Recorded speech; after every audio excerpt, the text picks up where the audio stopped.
Hello, I'm Patrick McConnell, Area Director for Springfield Catholic Charities.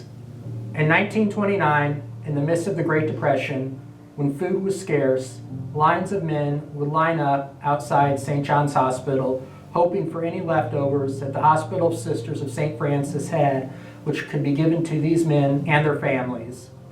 It was during this time, on one of his frequent trips from Chicago, that George M. Eisenberg saw these lines. Curious, he inquired as to what these lines were for. When told what the men were in line for, he was so moved with love and compassion that he approached Bishop James A. Griffin with an idea.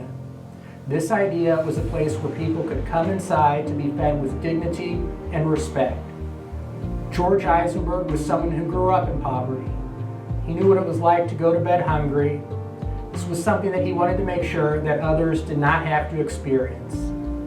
From this idea came the St. John's Breadline. For 96 years, the St. John's Breadline has been feeding the less fortunate of Springfield day in and day out with dignity and respect.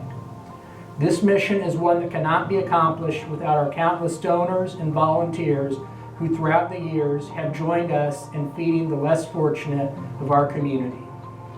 As we prepare for another Breadline Sunday, we are asking you once again to please help us in our mission at the St. John's Breadline of feeding those who come to us with dignity and respect.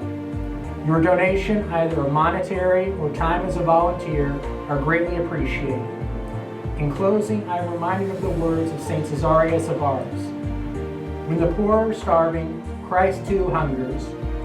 This is a good reminder because it reminds us when we are feeding the less fortunate, we are also feeding Christ who resides within each one of us.